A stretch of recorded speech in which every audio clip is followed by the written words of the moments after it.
She's the queen of puns and hype. All right, be prepared because YouTube's a little different. How quickly we're now on YouTube, dude. Oh, we are. See the thing, little thing that says meeting is now streaming live on YouTube. Yep, there it is. I see it. Okay, well, all right. So here's what we're gonna do. Ross, hit it. Oh wait, don't hit it yet. Sorry, don't hit it yet, Ross. 1 second. I have to hit share. Boom and boom and boom and hit it, Ross. Hit your thing. One thing. Just say it and I'll go. Okay. The one job. I have stuff in the way on my screen. Give me just a second. All right. International piracy. Anais and tardigrades strike back, and Riot declares war on Blizzard. All of this and more tonight on Super Geeks.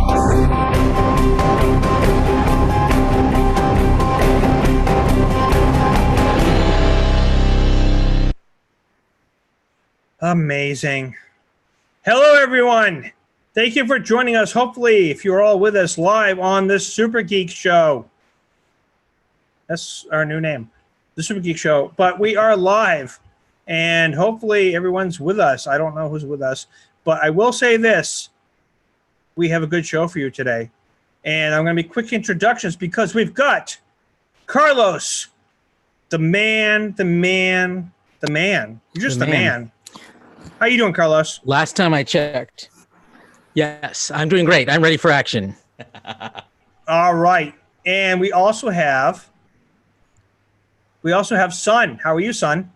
I'm trying to shuttle people over from the waiting for Super Shuttle Geeks to the actual live stream. To the actual live stream. We're still getting used to this, guys. Give us a little leeway, plus you can see it in the archive. But yeah, we're gonna hopefully have a really good show. I know we are, because we are enthusiastic people. And we also have with us today Justin. And how are you doing, Justin? Doing quite well.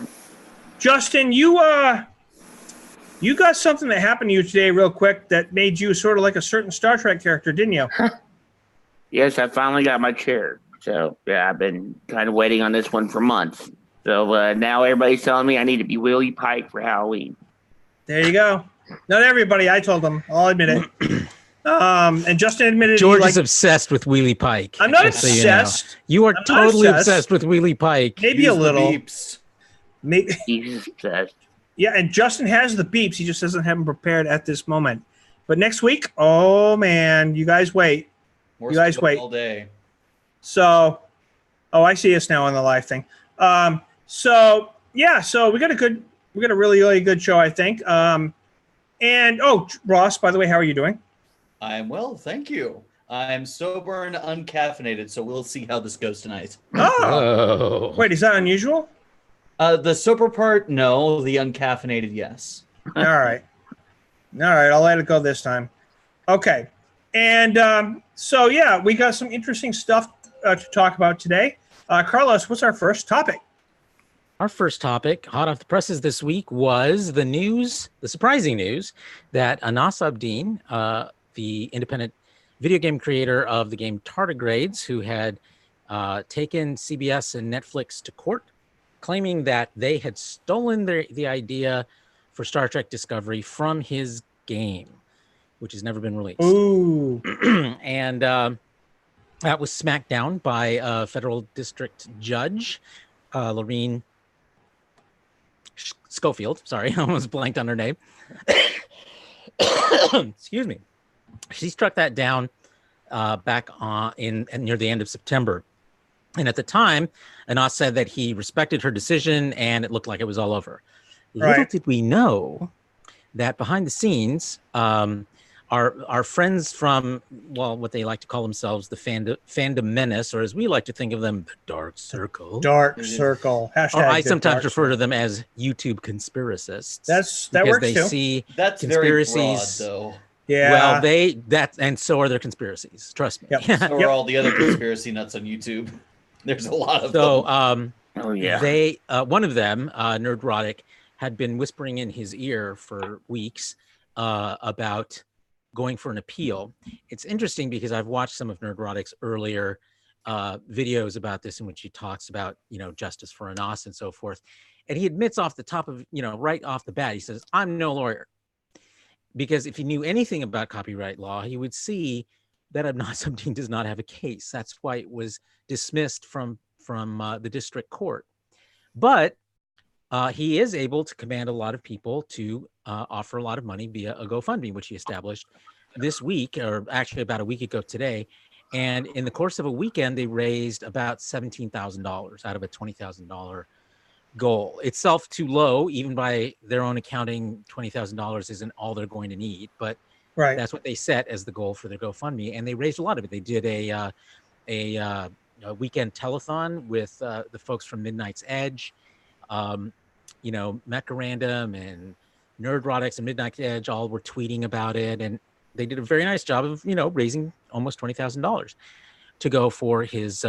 Well, interesting, they called it legal defense, and it's not a legal defense. No one is prosecuting him. No one is suing him. He is the one suing CBS. So yeah, but he's the plaintiff. Better. Yeah, it sounds better. Like, sound like a victim. Yeah, well, and that's the whole thing here is what's selling this idea to people who are giving is they believe right off the top that CBS stole the idea for Star Trek Discovery, and specifically its tardigrade and spore drive propulsion theory from this game that no one had ever seen before. Right. But because there were a number of superficial similarities, they just assumed, yes, it was stolen. And they put up this little graphic that we've seen before of how certain characters from the game look like the actors who were cast, even though supposedly. Well, I mean, it's like they have they have a black woman with curly hair. It's like that pretty much describes all black women. So what about this is copyrightable? Which is what the judge said. It's like none of this is copyrightable. That didn't matter. Nerdrotics led the charge because they take the stance that there are enough superficial similarities that there has to be a case here. Yeah, and unfortunately, that's not how copyrights work. They require substantial similarity, and they weren't able to prove any. So here's the thing. So they're going to appeal. They filed the appeal. They have not. They did not say in those papers that I published in X Monitor this week what the basis of the appeal is. Although in an interview later this week, and a funny story about that, I'll tell you in a few minutes. In an interview this week with a German sci-fi news website,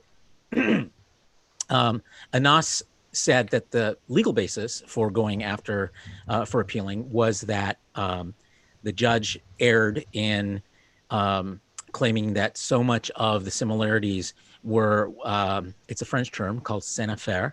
Keep talking. I have to take care of a flicking light. I'll be right back. Yes, please do. That basically says these similarities are things that are in common with all science fiction, and therefore they're not copyrightable. That's basically what scénaphère means.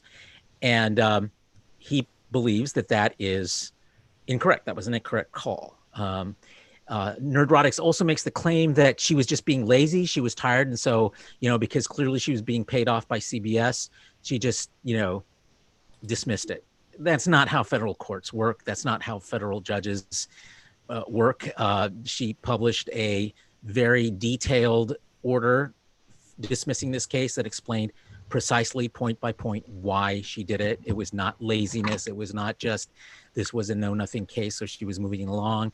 That's what the effect of the dismissal is, but that's not the way that she reached her decision. Right. So they're trying to raise money to fight back on this. And if you look at the GoFundMe, what they say they're going to be spending this money on is legal consultants and technical consultants. And I love this one, media and marketing. Like, what do you need media and marketing for an appeal? Well, that's propaganda. The clue about. Well, exactly. And that's the clue for what this really is about. They don't need to win in court. They don't. What they need is to raise money.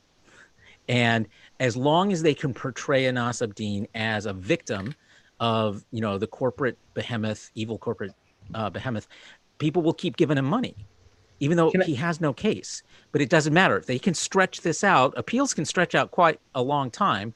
Although appeals of this kind, they put on a what they call an expedited schedule, expedited judicial calendar.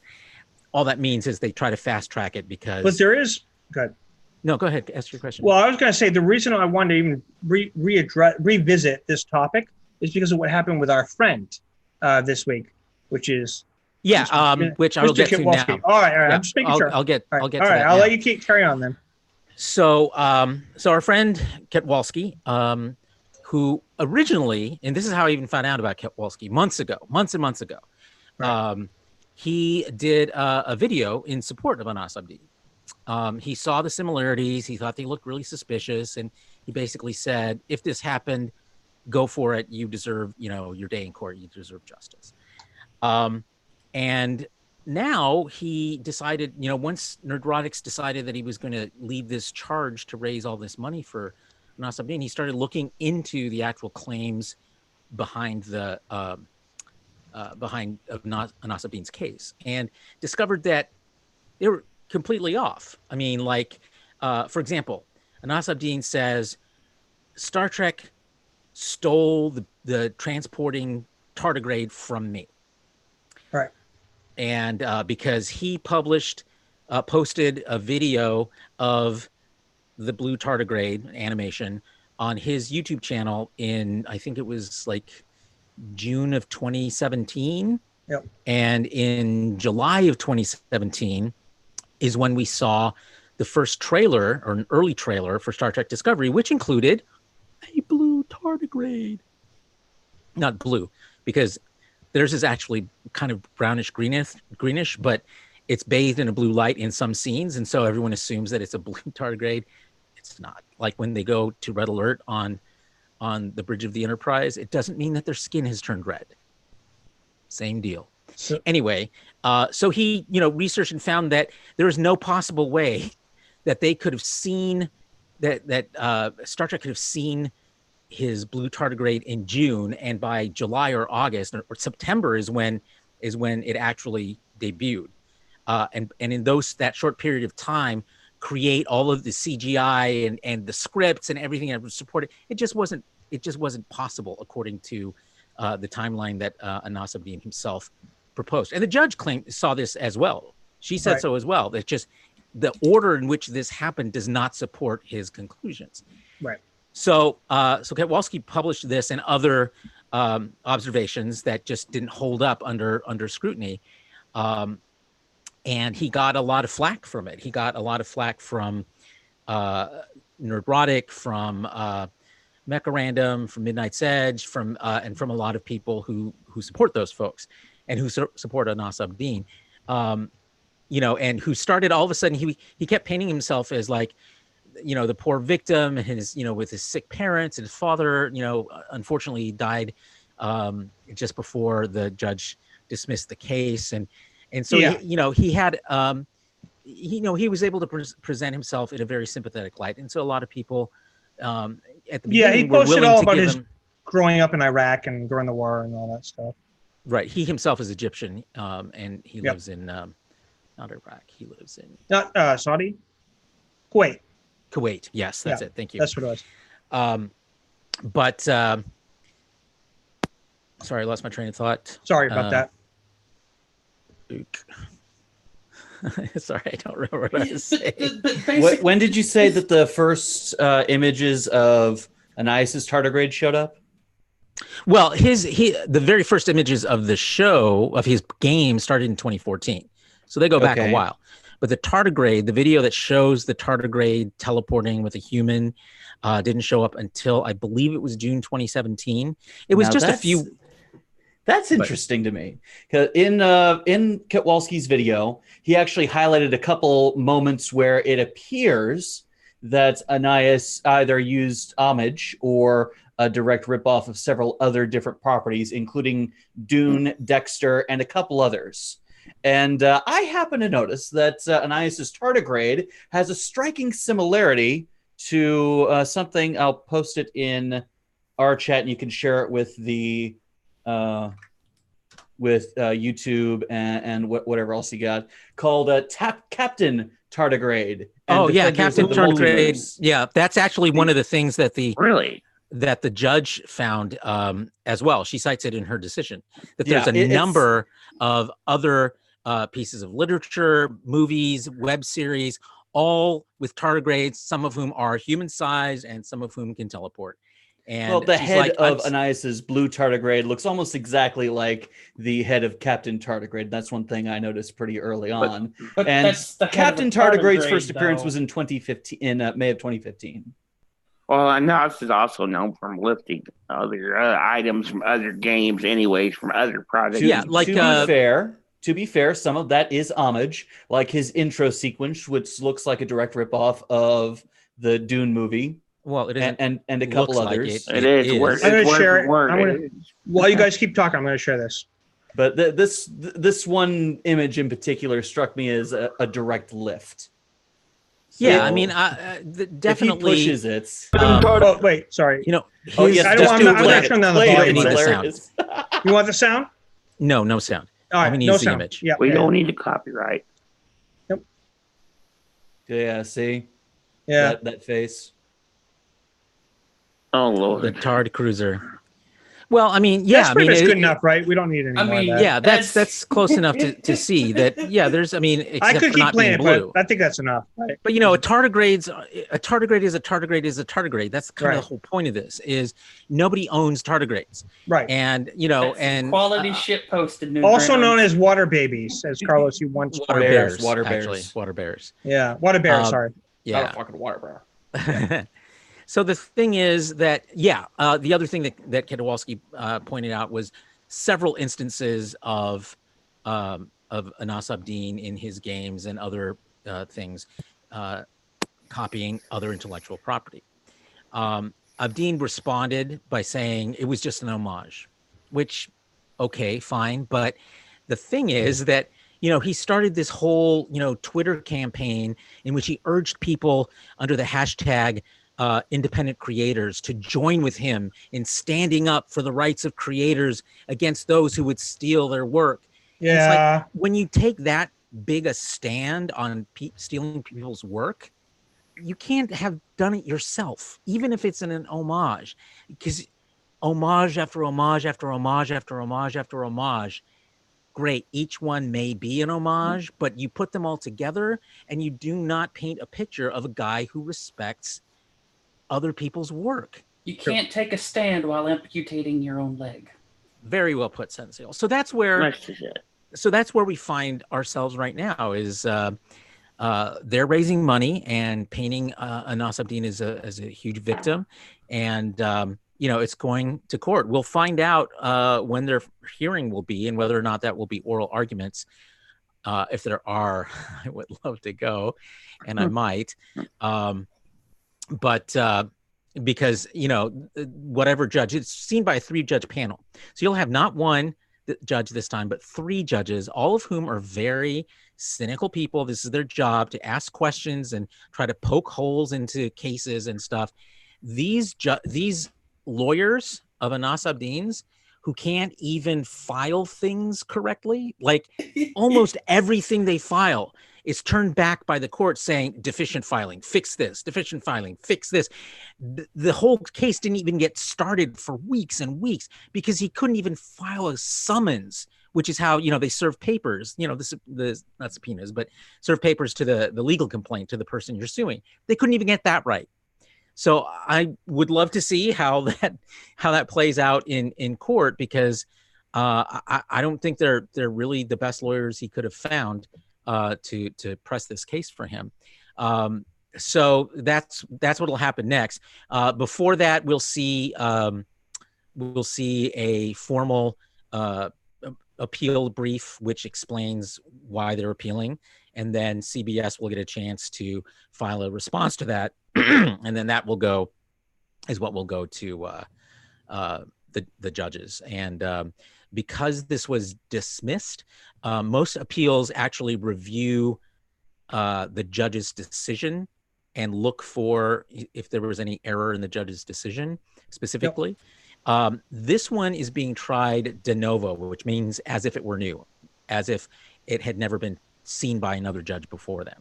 Right. And it's only because it was disposed of via a dismissal order as opposed to a jury verdict or a judge's actual ruling on. You know what makes me interested in this situation, Carlos, honestly, is the fact that, Ketwolski wanted to come on tonight, but he couldn't do it. But the thing is that like he did, as you pointed out, he did such an analytical. He tried. We were having a conversation in PMs, and he doesn't care if I asked him. It's okay to talk about some of this. It's not like private. Like he wanted to keep this. He wasn't looking forward to making that video, as he said to me. And the thing was that he knew that as neutral as he wants to be, he knew that this one was not going to be received as neutral. It was impossible. It's an impossibility. Yeah, I mean, it is neutral. Though. That's the problem. Is unbiased, that if you're neutrally looking at the facts, you will conclude that he does not have a well, that's what I mean. If the neutral outcome is not on your side, then people don't. The supporters aren't going to go along with it. You know what I mean? It's like it doesn't matter if it's actually just facts. It's unfortunate, but it's facts like they don't want to hear. Exactly. That's what I'm trying to. That's what I'm trying to say. And I'm glad that he went ahead with it because, and even said that he himself supported Anas initially, and he did. I mean, that's how I found him, and I was like, oh, he's. If people are willing to go back and look at that, So I've been covering this case since it was filed, so now over a year. A lot of this stuff wasn't new that Ketwolski found. A couple the video of game things, comparisons to the other ones. I didn't know about. Other people had found some of those. All right. I didn't necessarily publish all of them myself, but other people here and there have did some similar groundwork. But what Ketwolski did amazingly well was he put it all together and had in a visual package. Especially the MIDI music thing. Oh yeah, where he. That was pretty cool. Yeah, he took. Where was the music from? Oh, geez, I forget. He pulled the it Dexter from a YouTube music. video. It was the Dexter music. the Dexter music. Yep. Okay, so the Dexter theme. Yep. He took that music, and then he took a recording from another YouTuber, and playing that theme in another key, and then posted that to as part of his game, his Dexter game. Yeah.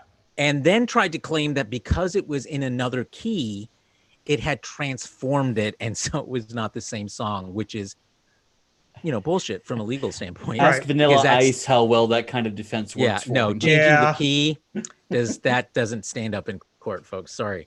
And so his defense is, in fact, by saying that, he's admitting that he infringed on someone else's work. Kind of. Not kind of. He's saying that. Well, he said there was a couple of chords that in his tweet. He was like, "Well, there's a couple of chords that were a little different." He claims, but it's recognizable. Yeah, right. That's the standard that it's not transformative, that so a therefore, jury uses. Is this recognizable? Trust me, I just finished a long set of complicated negotiations for music rights for my film, which is coming out, I hope very soon. And I meant this. Sorry. And one of the things that you learn from music licensing is if it is recognizable, you have to pay the license for it. Right. And it is very clearly recognizable when you look at his Dexter game. Yeah. Particularly when it's played over a very obvious sequence animated. Also, that reference to Dune, that Dune thing. Yeah, we brought that up. Well, we already did. You're right. The interesting thing about that is that all but here's what year it is lifted from Dune. Yeah. Word for word. It's slightly adapted for his game, but otherwise, the look of the woman, the cadence, many of the words are speech exactly the same. The skin cape was kind of odd, but her speech was almost identical in the game versus Anyways, I think it was only a couple words off, actually. Yeah, it was very close. Yeah, like it wasn't very good. Yeah, I mean, you could not have made it without knowing the original source. Right. And it's a clear life. So the only point is it's hypocritical. It's hypocritical to say you're standing up for independent creators when you have taken the work of others and used it in your own. And maybe you call it an homage, but it's still what you did, and you did it time and again. See, here's the funny thing: less and less of an homage, and more just. And now that all this information has come out, I think it would be funny if during any kind of an appeal, CBS comes back and says, "Well, here's how we're homaging his." They're not going to do that. They're not going to do that. I just think it would be funny. That is a waste of time and money. Make it, if anything, the lawyer.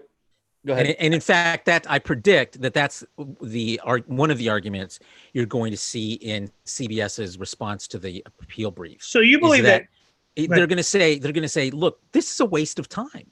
Yeah, this guy is just wasting your time, and they may or may not bring up the GoFundMe. I know in Vic Mignogna's case, they found out what Ketwolski pulled out in the discovery that we haven't learned. Oh no! I mean, most of the stuff that Ketwolski pointed out, plenty of us found over the last year. You know, but do you think they used that in the original decision? Who? When CBS used the discovery aspect of the thing, like, do you think that you even used any what Ketwolski said? They didn't even get that far. You don't even think they had to get that far, yeah? No, the case was dismissed before it even went to court. Yeah, no arguments. That's true. Nothing. Yeah, well, if you look at the dismissal arguments, they don't give all the details, though. CBS is the one that filed the motion to dismiss, and they went through and they explained a lot of this. They did, right? And that's but the thing is that a motion to dismiss, and this is an important thing to realize, is it is not a summary judgment. The judge is not coming to a conclusion of what happened or didn't happen. What they're saying is, I'm just looking at what both sides are saying, what their legal arguments are, the parts of the law that their arguments appeal to, and do they hold up? Are they able to actually state a claim according to the law? So here's what the analysis that the judge did. And again, this is another reason why Nerdrotics claimed that she was just being lazy and passing this off, is she actually had to analyze everything to make this decision. Right. And what she said was, look, I'm going to assume that everything you state as a fact, Anas Abdeen, actually happened. I'm just going to give that to you, because I'm not going to dispute you on the facts. Now, assuming that everything you state happened, I'm going to look now and say, does that rise to the level of substantial similarity? It doesn't matter. Right. So she conceded all the facts, and having done so, she realized there was not enough real similarity between these two works. There's some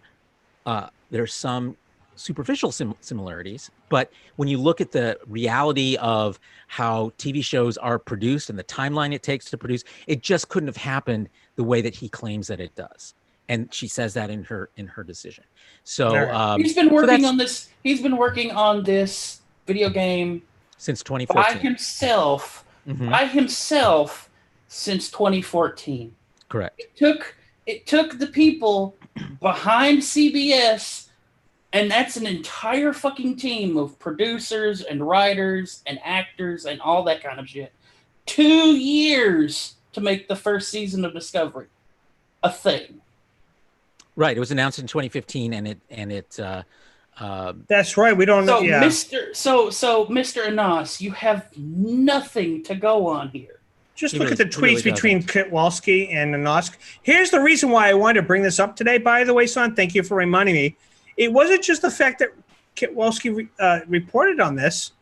It's about his response. Anas took the defense on Twitter to what Ketwolski reported. And I said to him, Nick, you know what's about to happen. He's like, I'm dreading it. And then the next morning, yep, there we go. Anas is getting all defensive, and he's taking Ketwolski's examples, and he's playing poor me.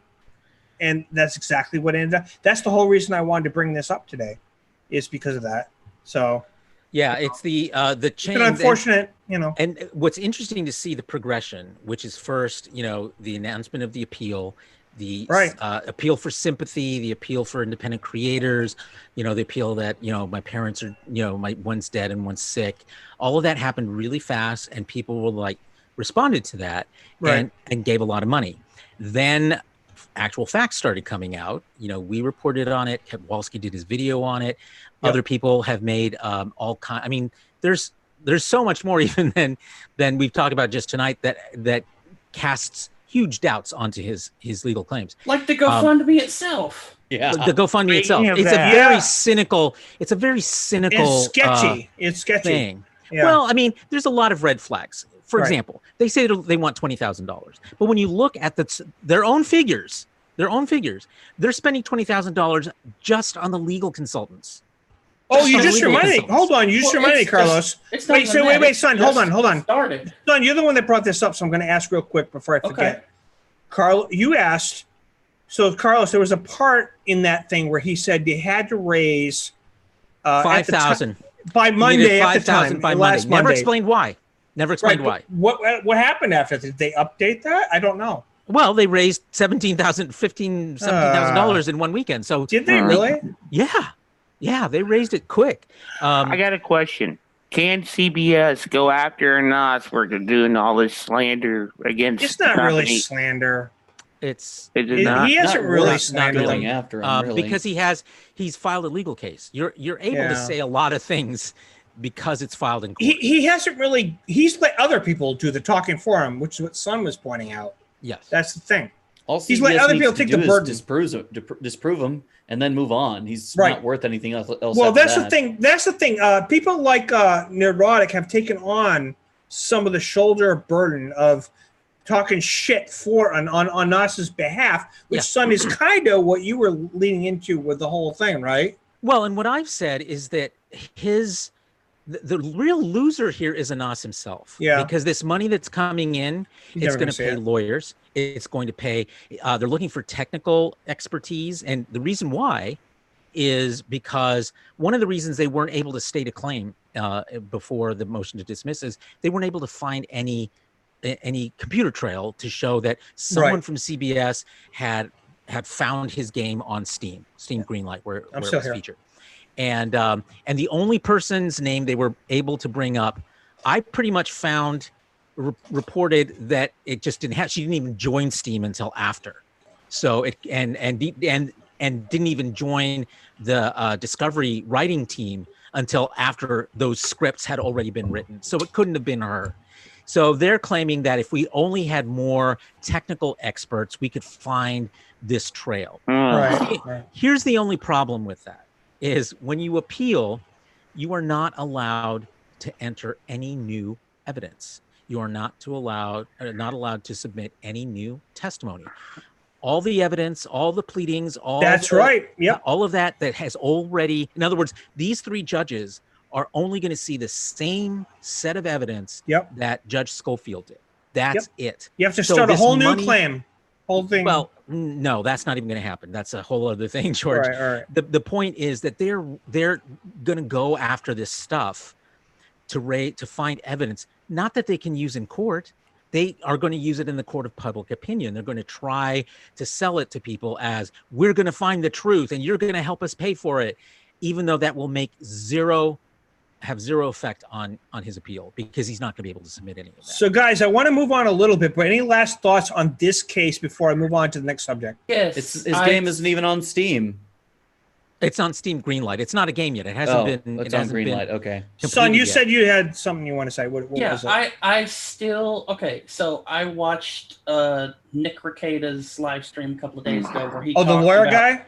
Yeah. He brought up this stuff and he said like the whole time that he was talking about this case, he's like, you guys have to tell me because I'm not really a Trekkie, but the stuff that he was going on about, you could tell that he was getting a bunch of his Trek information, quote unquote, from people like the Dark Circle. Where there's all this hate for Discovery, right? Yeah, and that happened later, though. I mean, all the stuff that was in his I understand. His legal claim was before he was like deep friends with these people. No, I understand. But in that case, or in that live stream, he himself donated to Anas's GoFundMe. In that live stream, and then proceeded to talk about the GoFundMe and how it was this or that or the other. And I wrote this really long thing on his on that live stream because I watched it post it being live. You're talking about Nick Rekieta's live stream. Yes, yes, okay. Nick's live stream. And I said, look, the guy who made this isn't even a NOS.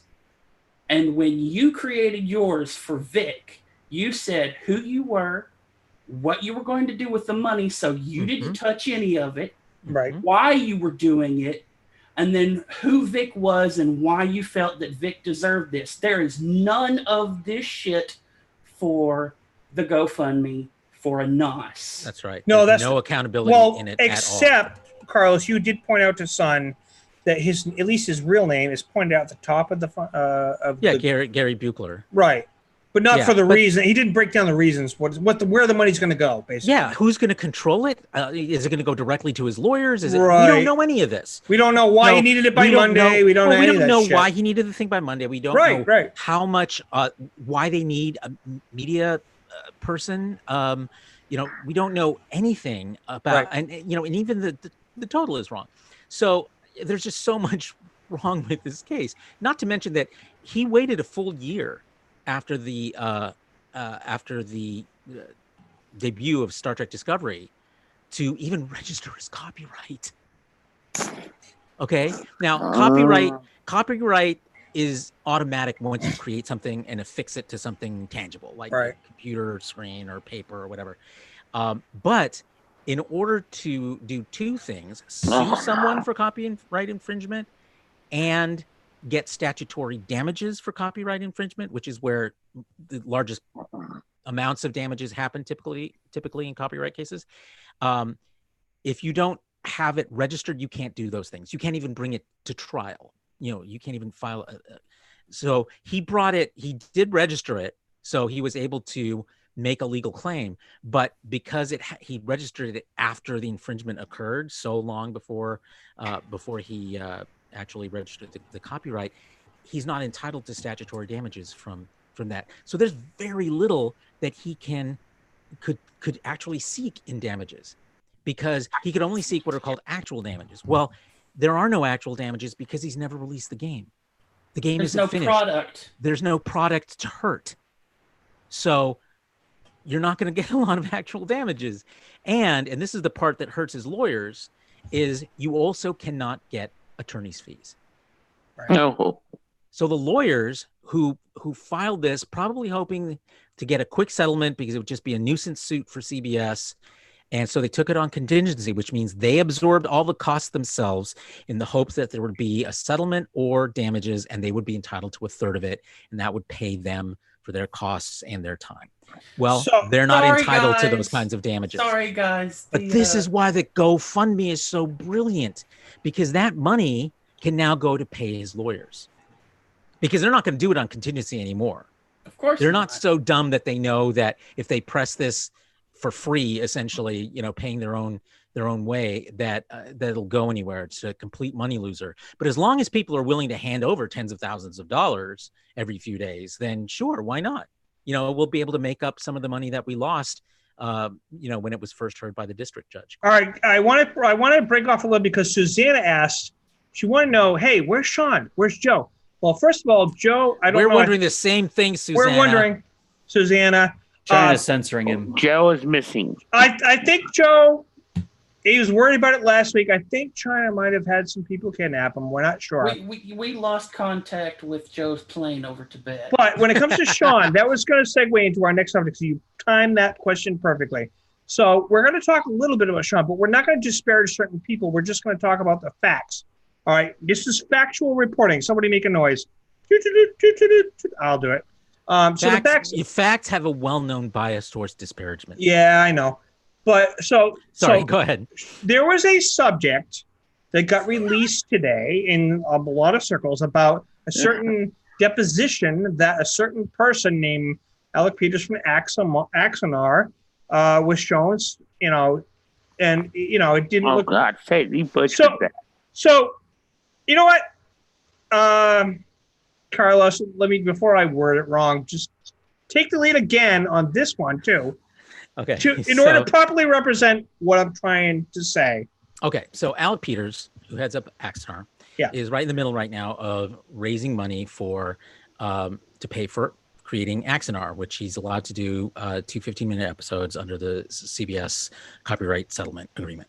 So in the midst of all this, he's also been filing all kinds of lawsuits against people. He filed a lawsuit against former Axanar director Robert Meyer Burnett. And that one was dismissed because of all kinds of legal problems. Like he was suing him in Georgia, but Rob Burnett lives in California. Things like that were just... Anyway, he's also suing, among Alec's other businesses, is one called PropWorks. And he brokers the sale and collects and then resells props, costumes, and such from films and television, mostly science fiction. But so that's his other business, and apparently he makes good money from that. Right. So amongst the things that he brokered the sale of was the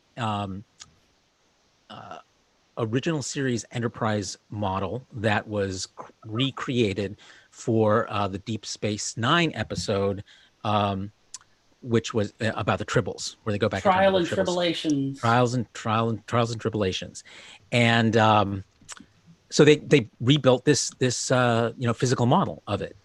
And the visual effects supervisor for DS9, a guy named Gary Hutzel, ended up with it eventually. And he passed away a couple of years ago.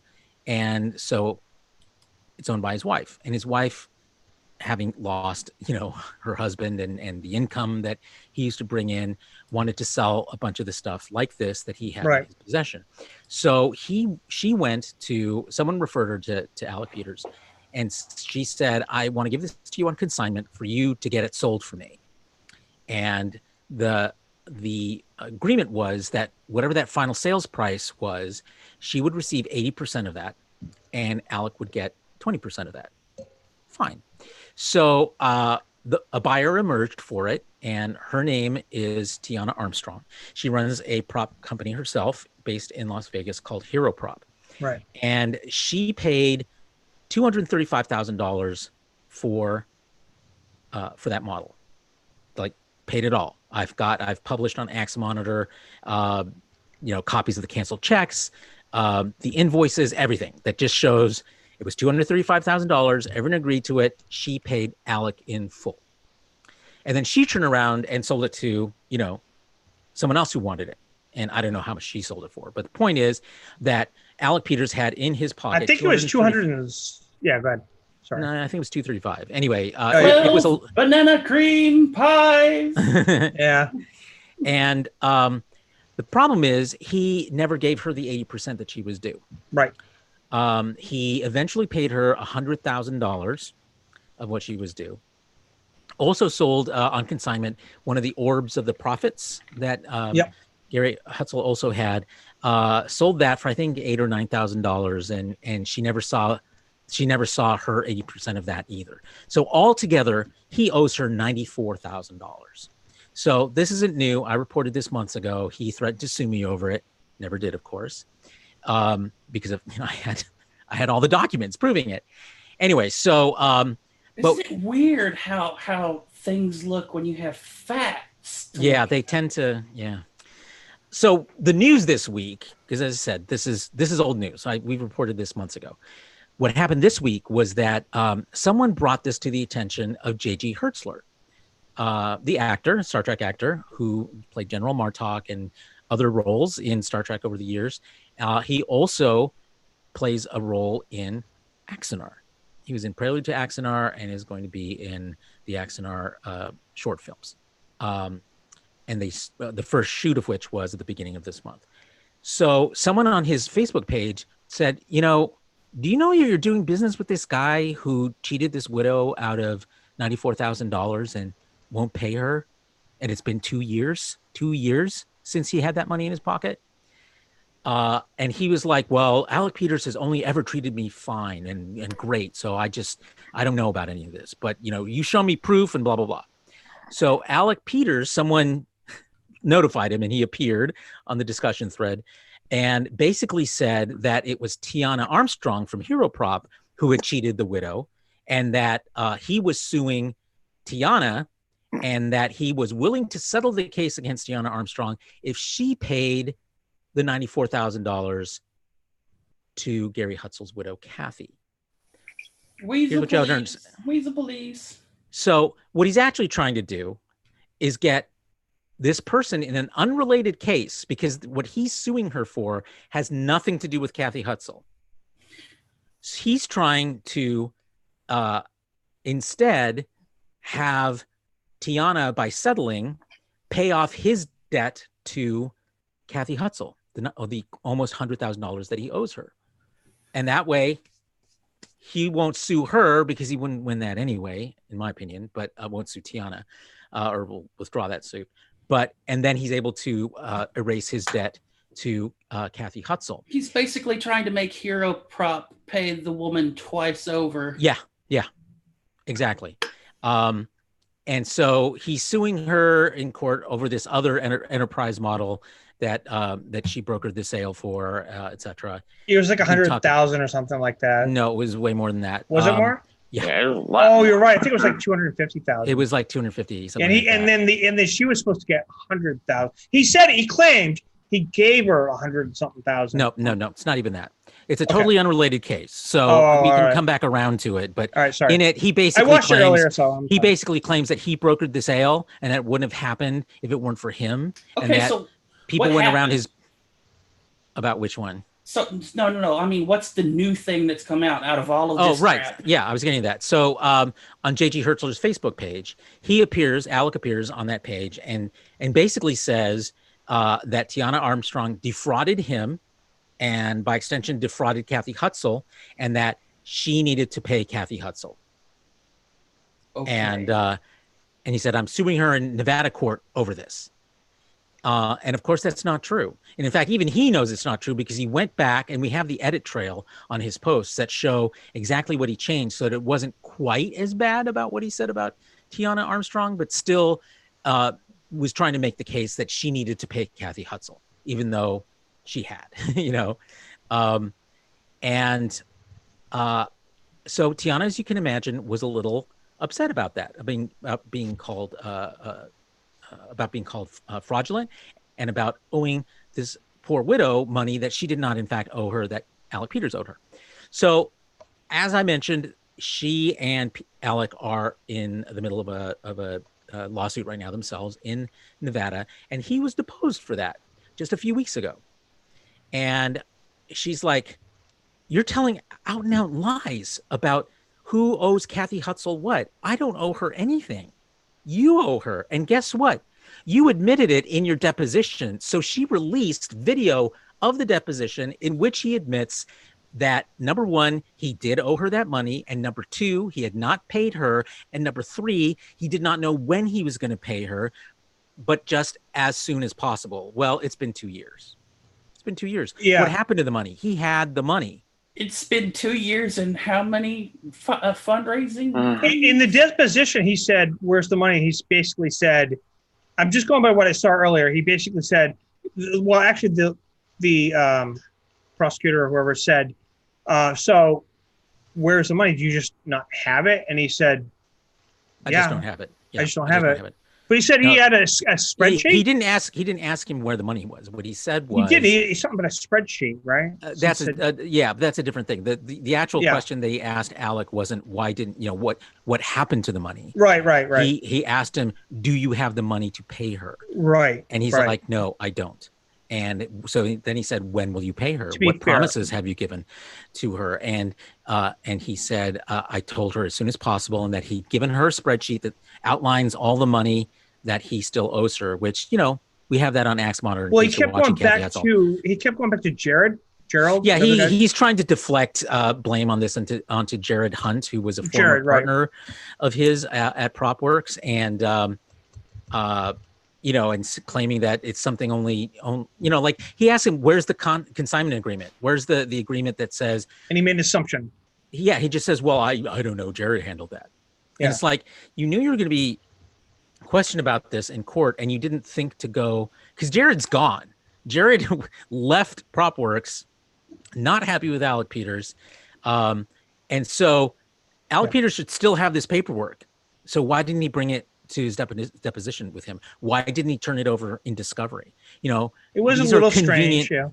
Yeah, it's Everything this man does is strange and unusual. It's been a comedy, right? Ever since the sleigh ride has started. All right, again, let's try not to get too disparaging yeah, here. that's true. Let's just stick with the facts, which are he lied about not. I want to make this a fair segment so that Yeah, we understand it. We understand. Yeah, George. I get So it. That's the point why is, I'm though, muted. we have documentation. Thanks.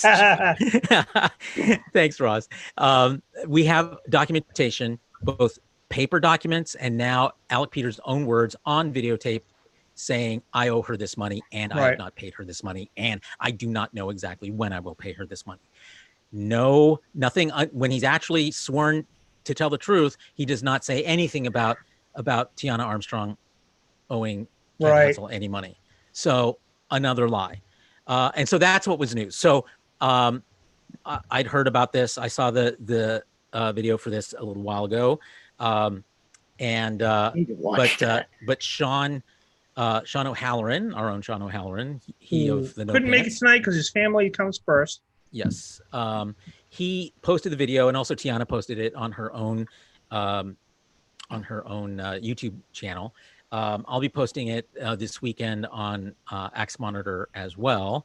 You can post it on Super Geeks too. Just saying. Yeah. Okay. Great. So you can watch it. Is what I'm basically saying. We're talking about it. Why not follow up on it? So yeah. So you can see it. It's not a super long video. It's like 6 minutes. Yeah. long. Yeah. And it's sort of, it shows you pictures of all of the documents, the, canceled checks, the bill of sale, etc., as well as his video deposition, which he admits that he owes her money for the orb of the profits and money for the TOS enterprise. What is it, like 80,000 he still owes her, he says? $94,000. Oh, is it 94? Okay. Between the two. I hope somebody linked JT the video. So, yeah. So will this be the thing that will J.G. Hertzler listen to this? Will he actually, compare what Alec Peters said to him, directly on his own Facebook page with what he said, under oath in a deposition and say, oh, he's lying. And what will that do? Who knows? We'll see. Stay tuned. I find it very interesting. I don't want to get into the personal squabble that that Sean and Alec have had, because it's well, then you don't need to bring it up, George. Yeah. All right. Sean obviously is not a fan of Alex. Yeah. Alec, as soon as he found that Sean had posted this and that Tiana posted this, he said he was going to sue, but he always says he's going to sue. Not only that, he didn't know. Yeah. He's just, it is what it is. Definitely things are ongoing. Yes. And so the next thing that comes up, by the way, is October 24th is a hearing is a hearing in Nevada court on this case, the case between Tiana Armstrong of Hero Prop and Alec Peters of PropWorks. As you may have recalled, we talked about this, I think, a few weeks ago. It's and also there's on axemonitor.com. You can read this article about this very sneaky legal maneuver that she was able to pull off, in which she essentially bought out his right to make legal claims within the state of Nevada because he owes. From a prior judgment, another case that he lost, he owed this guy, Jason DeBoard, a bunch of money for defaming him or claiming he defamed him and he didn't. And Jason DeBoard never pursued that judgment because Alec Peters never pays things. So she bought that judgment. You can do that. There's a whole industry. I researched this. There's an entire industry in which companies go out and they buy legal judgments for pennies on the dollar. And then they pursue the person against who so that the judgment now belongs to them. And then they pursue the person who owes the judgment, and they use, collection agencies and everything. Yeah, I used to work for an insurance agency, my friend, on the back end, and I know exactly how that works. So this is what Tiana Armstrong. So this is what Tiana Armstrong did. She bought Jason DeBoard's settlement for, which is now worth $26,000. Right. I get how that works. Yep. It's almost 10 years old, this judgment. And it used to be a lot less than that, but fees, penalties, and interest accrue the longer you don't pay. It's sometimes so now he owes $26,000. Right. Well, now he owes it to Tiana Armstrong. And so she made this case. There's a law. I still don't have my head quite wrapped around it. But essentially what she did was she was able to say that one way that you can collect money that people owe you is to say, if you're suing someone in my state and you are going to get anything from that case, it's mine because you owe me and you owe me longer than you owe me. I totally get it. So, so that's what she did. She essentially shifted the judgment, the previous judgment from Jason DeBoard to her, and then went to a judge and basically said, we are laying claim to his ability to make legal claims for money in the state of Nevada. And now she's saying that because I now own his claim against anyone in Nevada, that means I now own his claim against me. So because I am now essentially suing myself, I would like to withdraw this case. That's actually kind of smart. Yeah. So that's kind of brilliant, actually. So there's a hearing on October 24th, at which this will the day before, by the way, our Halloween show. Yes, Halloween show. Stay tuned. It's the day, and we'll have something to talk about on that one about that. So we'll see if it actually works. It should, because this is a legal maneuver that happens often enough. So we'll see if it works. But that would completely short circuit his case against her, and it goes away. So I'm about to switch topics. Before I do, does anybody else who hasn't had a chance to talk have a thought that isn't too long about this situation? Yes. Had a feeling it would be you. Go ahead, son. Not a bad thing. I'm just saying. I have introduced the legal weasel. Oh, I like that. This will now be the legal weasel. Oh, legal. Yeah. Isn't it usually an eagle? We prefer weasels to eagles. Okay. Anything else? With all the squirmy stuff that goes on in law, weasel is a much more apt animal. You might be right. Yeah. I'm waiting. Do you have anything else to say about that? No, I just wanted to share the. All right, I just want to make sure because sometimes you take a long pause before you say the next thing. Yeah. I'm done. I just wanted to share the legal weasel. Well done. Ross, you can unmute now because I want you to tell us what's going on with Blizzard digging themselves deeper. I'm jumping ahead a little bit. Dead. We'll go back and forth. But Ross, I think this is the time. Can I come out now? Ross, You can come out, Ross. The fallout is over. Fallout is over. We have other topics. But I want to jump ahead to something that might interest our viewers. The previous subjects, individual of the subject, gets me very grumpy, so I excused myself from that. Disclaimer, everybody, Ross is grumpy. He's our gaming guy. Anymore. Not anymore. It's now over. We've moved on. Because now we're in my wheelhouse. Okay. He's de-grumped. This is my thing right here. So last week, last week we talked about all of the fallout going on around Blizzard.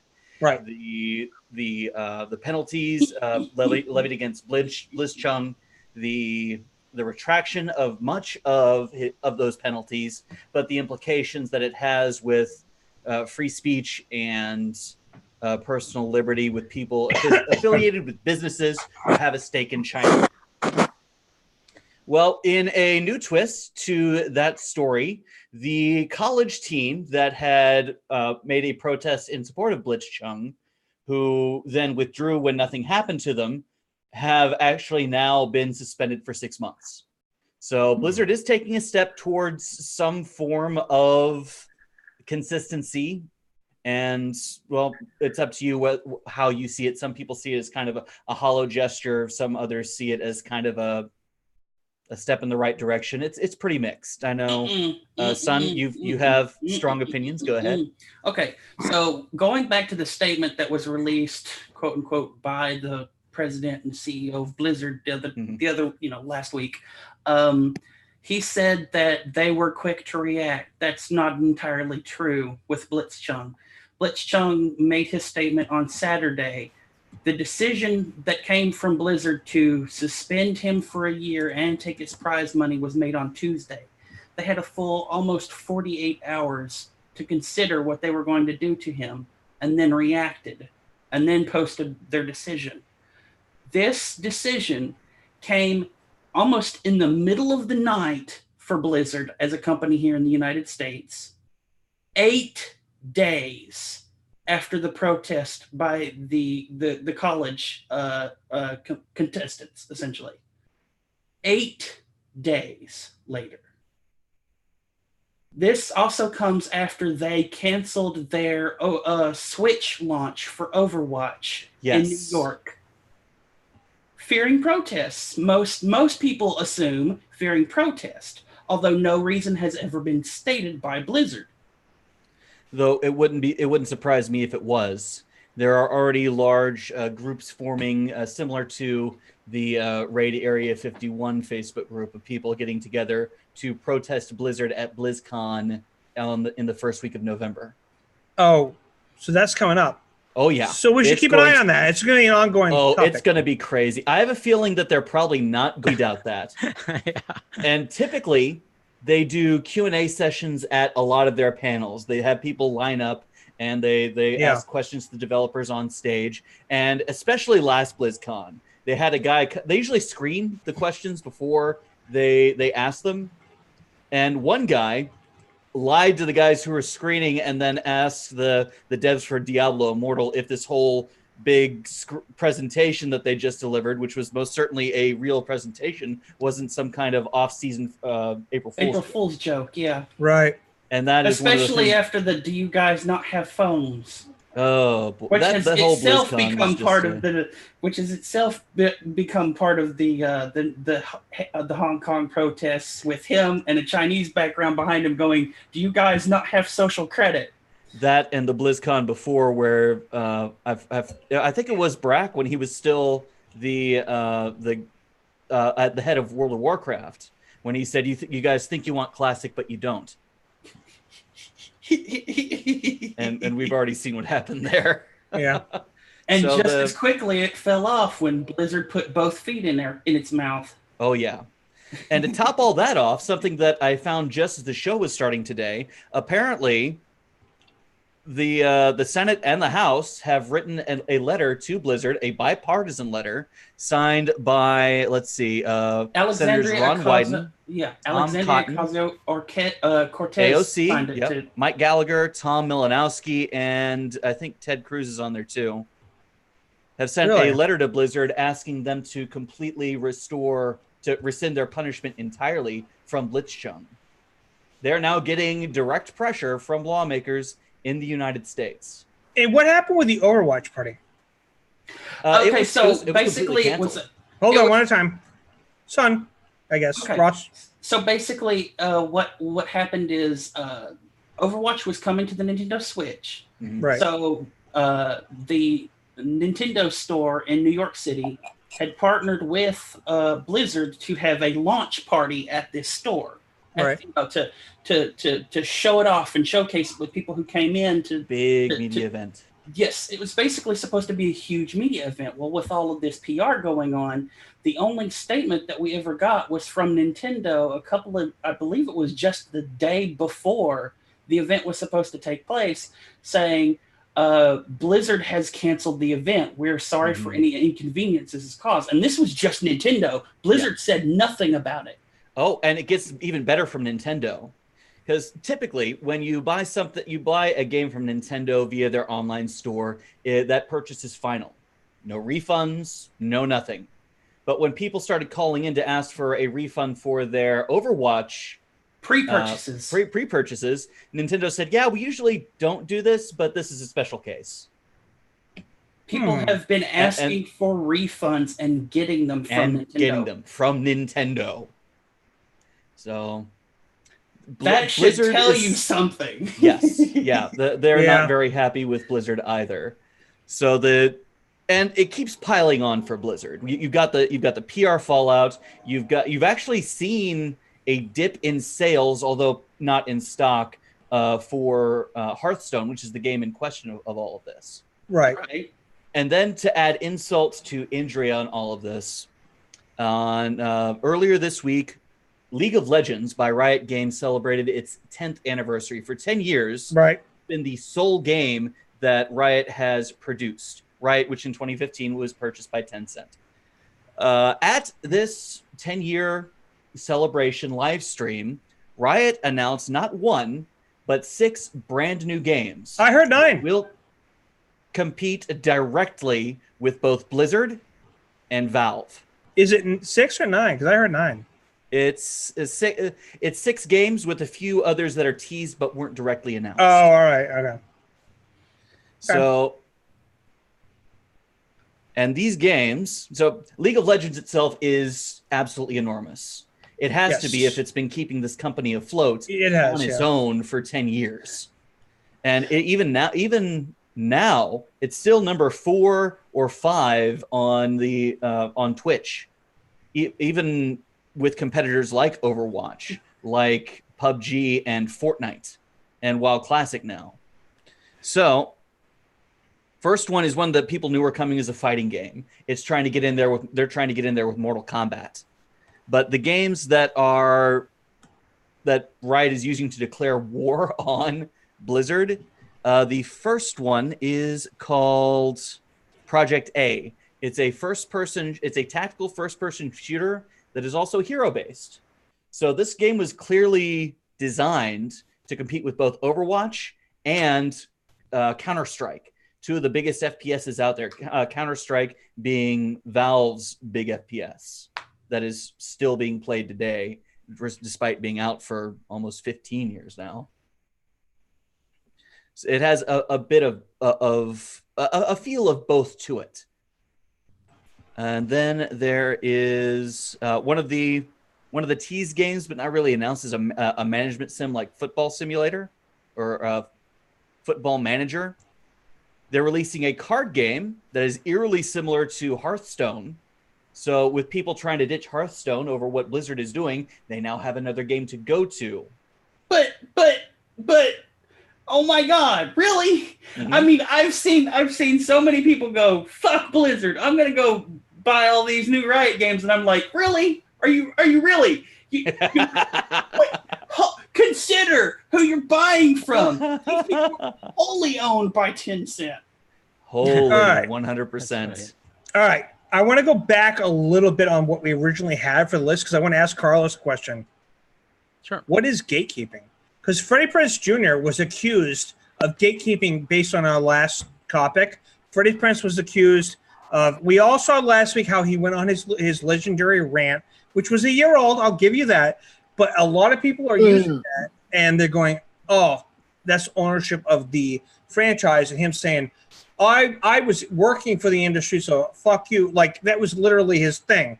And you, Carlos, you brought up an interesting point when we talked about this in our Super Geeks private chats, where I said, he's been accused of this, and you said we should talk about what is opinion versus gatekeeping. So do you want to, what is your thoughts on this? Well, I've been giving this a lot of thought over the last week, and typically it's easy to condemn gatekeeping, and because it's typically easy to identify. It's fans, usually older fans who've been around a while, who stand up and say that because they've been fans for so long, their vision of what is, truly the essence of this franchise or whatever the thing is, whether it's Star Wars or Star Trek or whatever, is the correct one. And that anyone who disagrees with that, or even if the studios themselves make something new that is not in line with what they perceive to be the original concept of that sci-fi franchise, they condemn it, and they lead a public charge to get as many people condemning it as possible. Right. Now, in their minds, they're trying to save the village by destroying the village, in the hopes that's interesting. Good. Yeah, I mean, it's exactly the same mentality, because they think, well, if we destroy Star Trek the way it currently exists, then there'll be room for people to go back and create old Star Trek. Completely forgetting, of course, that old Star Trek came to a crushing, grinding halt with the cancellation of Star Trek Enterprise, because it was just it had become a cliche of itself. Basically a lot of gatekeeping is nostalgia, and they don't, and a lot of these people have invested so much of their own identity into what this original concept of these, shows or books or whatever are, that they are threatened when something changes that, when a studio or an author changes some fundamental concept underlying the story, and they go to war on it. So the idea being that if you want to be a fan of Star Trek, for example, you need to believe what I believe. Otherwise, you're not a real fan. Yeah, Right. That's typically what gatekeeping is. Yeah, we see it every time a new show comes out. Every single time there's a new series. Yeah, of course. Movie. Yeah, I mean, It's anything's everywhere. rebooted gets this. We're seeing it a lot right now All with both Star fandoms, Trek and movies, Star TV Wars. games. Yeah. So You're not a real Society. fan. And this is not to say it's only fans that gatekeep, because if you look back, like George Takei himself was like, "This isn't Star Trek because we're not in it." And I think it's harder for actors not to do it. If you think about it, I'm just being honest, if I was an actor who was in a franchise like Star Wars or Star Trek, it would be hard for me not to feel like I'm entitled to say, course. I'm elite. You You were guys part are, of creating that legend. you guys, yeah, exactly. Except you're not. It's a Yeah. gig. You were paid for it. Right. like- But some people are, Well- going to get a little Pain. cocky, shall we say? I don't know. So comes now Get a Freddie little Prinz. Shatnery. Yeah. Every Comes now time Freddie someone Prinz. says something like "back in my day," they're gatekeeping. Yeah. Carlos, much, yeah. What about Freddie? So Freddie Prinz, as we reported last week, went on an epic rant, actually about a year ago, but it Right. was reposted on Instagram about a week ago, and it went viral again, in which he was, it was an epic rant. It was actually fun to watch. Yep. In which he was basically saying that a lot of the people who are gatekeeping on Star Wars just don't know what they're talking about, that he knows what he's talking about because he worked on Star Wars and Rebels, right, George? Yes. Rebels. Oh, yeah. He was the main one of the main characters. Yeah. Right. And so he says, everything I know, I learned from the guy who learned it from George Lucas. Dave Therefore- Filoni. Yeah. Right. So that empowers me to be able to say that, you're all messed up. Carlos, just so you know, not to sidetrack, his wife, Sarah Michelle Gellar, Mhm. also got hired on the show as what they call the Seventh Sister, who was one of the Inquisitors, the dark side people, Okay. for a while. I'm just saying, just letting you know. So, he so goes on that this brought up rant. the question, as we were talking about in our chat, is Freddie Prinz gatekeeping? Right. Right. And Wouldn't you feel more gatekeeping though if your wife is also on the show with you? That's what I'm saying. no, actually, but it's I a would. really good question, because I had to step back and I'm like, I don't feel like he's gatekeeping, because it's not like he's pushing people away, but maybe he actually is. Like all the people who are saying that there's a gray side of the Force, which he found ludicrous. Is he turning them away and therefore he's gatekeeping? And It's possible. It is. it is. I guess it's This one is of the those trickiest situation I've ever seen, honestly. Well, here's what I finally came to as the distinction. Okay. Because in terms of the actions that are taken, the types of wordings that's used, the attacks that are made, it seems to be largely the same. Because his rant was expletive filled. That's true. doesn't- Oh, well, it doesn't, yeah. It doesn't deny any of the facts or the perspectives in it. It's just a reality, and that has an Yeah. effect on the way people receive and how they hear how a rant like that is delivered. Totally fair. So, Yep. so aside from that, just looking at what is it he's saying, how is it he's saying it, and what differentiates it from what I've typically thought of as gatekeeping. And here's finally what I came to the decision to. Okay. I do not believe he was gatekeeping.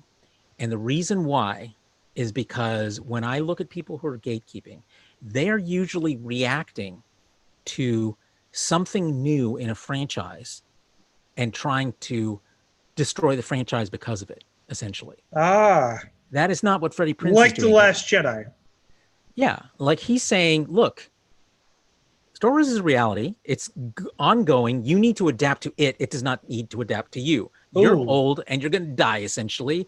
And it needs to continue to evolve in order to survive. Okay. So you And- basically came to the conclusion that he wasn't gatekeeping because, in essence, you see gatekeeping as closing the gates to new fans because of Right. new stuff. But one step further than that, they're not just closing the gates to new fans, they're actually trying to destroy the thing that the new fans like. They're shaming people for liking the new stuff over the Yeah. old stuff. Yes. Ross, well put. I'll be Yes. completely honest. That's what I felt from him when he went on the whole Gray thing. Especially after just saying that the Force was about balance, and that's literally what Grays are. That's the hard part. But that's the thing. I don't think so. Today I was watching a video by Space Doc, excellent YouTube channel. Highly recommend it. Docs with an And- X or with a CK? What? With an X or with the CK? That's important so we can find them. Space Doc. Right, but sometimes Doc. people try to spell it. D-O-C-K, George. D-O-C-K. What I'm asking is, okay, D-O-C-K. We know it's All right. D-O-C-K, George. Anyway, you got to ask nowadays. he did a brief an exposition about the nature of the Force, both based on what Freddie was saying and stuff from Lucas and Filioni, and how the Force is striving for balance, but it's not a proactive method. It's a reactive one. And Yep. the scales are constantly tipping dark, light, dark, light, dark, light. Luke is born to balance out the dark, or Anakin was born to balance out the dark side. Anakin was corrupted and became dark. The scales they tipped. Luke and Leia are born, tip the scales the other way. Kylo Ren, Rey, back and forth and back and forth. The Force is constantly course correcting, constantly Adjusting. tipping Yep. back and forth. It seeks balance, but it Right. will never reach that balance by its own nature. And that's what makes the Force interesting instead of just some sort of magic that if you study enough magic, you're suddenly the best. Yeah. In other You words, can't- it's a dynamic system, It's not also- a steady state. It's Well, also Ross, a form of gravity that if you start tipping one way, you either course correct and go back where you were, or you fall off the precipice and go the other way. There is Ross- no in between. It's a pendulum, and you cannot stand on the fulcrum. I totally agree. It's funny that you said Fulcrum, by the way. Ahsoka, Agent Fulcrum. That was her Well, name, she's by not the a way. Jedi. But that was She is funny. not a Jedi. But wasn't that funny that you said that and that was her agent name? Oh, maybe. Anyways, the food for thought. But let me ask you this: Tom Baker's character, the Bendu. Not He a was- Jedi, not a Sith. No. He was a Force But user. he's a Force user. He's a Right. Force user, yes. But he's not Interesting a how he Jedi. tried to teach Kanan what people were perceiving as the gray side of the Force, which I totally agree with Carlos and Freddie, is not a thing. However, you have to admit there was a good reason why so many people thought there was food for thought that they were going there. Yes, but what happened to the Bindu and Kanan? He Their ended up in relationship the shattered. clouds and doing shit. He could destroy And an what- entire fleet of Star Destroyers with his fucking Force powers after he died. And what did he say to Kanan? Well, there's a lot of things he said. What are you going to point out? That perhaps the destruction of the Jedi was the will of the Force. The will, Whill. You know what I'm saying? Yes, but that's the thing. The Bindu, he floats along that scale. Right, the Jedi right. and the I Sith, know. they are at the polar opposites. Yeah. I get it. The Bindu and the Wills and other Force users who seem to occupy that middle, they follow the flow. Yeah, I as it get you. is. Right. They don't call it the gray. I get that. I agree with him to an extent, but Freddie, like you even said, Carlos, there's a lot of things that I watched the last week's episode a few times. You even said there's a lot of things to disagree. And, at first I was like, yay, Freddie. We were all like that. But upon hindsight, there are a few things that are flawed in what he said. Now, Well, like he was a year making old. emotional. yeah, thing, I get, you know. I get it. I don't. Hey, if I acted in Star Wars and my wife was also hired to be in Star Wars as canon characters, and we're like doing this thing, I would feel a little entitled to make a claim too. I'm not going to blame the guy for that, But he did make a lot of also- sense. I will also point out this is exactly the same thing George Takei did. This is exactly the same thing George Takei did. Yeah. This is not Star Trek because it doesn't include us. Okay, no, it is not the same thing. Here's the difference. Here's what makes Listen it to interesting. Go ahead. what I said earlier. Yeah. Is Remind Freddie us. Prinz trying to destroy Star Wars? Whatever, No. the latest incarnation of Star Wars. No. He is not. George Takei was trying to destroy the latest incarnation of Star Trek back then. That's the difference. I mean, I'll be honest. I would love to see this example that he quoted in his rant, Freddie, of somebody saying, "You just hate that a woman is now in control of the Millennium Falcon." I would love to see that example because I've never seen that. Who the hell made that argument? Quite a few nerds. Oh, okay. So quite a few. So then somebody should have that argument. I would love to see it because I ain't seen it. I have seen nobody hate Rey because she's in control of the Millennium Falcon now. No, they just called her a Mary Sue and all that. Yeah. Yeah, Which it might be an is- argument by extension, but truth to tell, I haven't heard that either. But I don't have my ears to the ground on all of the gatekeeping stuff going on in Star Wars. So I generally hear it at a higher level when it gets there. But yeah, I don't know. So let's talk a little bit about our final thing that we love to talk about. I think this is the funnest topic, and that is, what are we watching? So I have a couple of things I'm going to mention, and Carlos, I know you and I have both finished. We're not going to talk about the international fans thing. Or are we out of You want to time talk for about that? No, we have time. You It's want to do That that? was one short- of the things I cried at the beginning. All right. The international. Okay. In I'm my sorry. announcer voice. So we have had this thing. Yeah, we got enough time. We got time. International fans have been complaining that they may not be treated as fairly with U.S. streaming services as UK. For example, certain shows that aired were not available for like a few days, like the short treks. In fact, that was the biggest complaint I heard, was the short treks were not available to the UK audience for like 2 or 3 days until after. And so everybody started complaining that they were getting spoilers. So let's talk about that, Carlos. What's going on? Well, I'll start off with giving you the background on why this happens and why it Go won't ahead. change. Okay, the reason why it happens is when a studio like CBS creates a show like Star Trek and a show like Short Treks, which, by the way, is considered a separate show. Right. Short Treks is a separate show from Even though it still has the Discovery. Discovery Yeah, intro. That's true, but it is a separate show, and it actually is not exactly the same. It is the same style, but it is its own intro. And the ship that flies by. Is That's the only Discovery. thing that's the same. The title is different. Like I said, Yes, the yes. titles are similar, but they are not the same titles. Anyway, so there, So if you go to CBS, couldn't sue if you go to CBS for copyright no, infringement. so CBS All Access. If you go and because this was frustrating to me because I forgot this, I went there and I went to CBS All Access. I brought up or Star Trek Discovery. I'm like, where the is the Short Treks? And I couldn't find them. Like, where are they? They're not under extra, whatever. You have to search for it. Yeah. No, it's considered a separate show. So I had to actually back out No, you're right. and then look for it under shows. And there it was, Short Treks. So, I had to do a search. well, that's another way you can do it, George, but it's Yeah. listed under shows. I get it.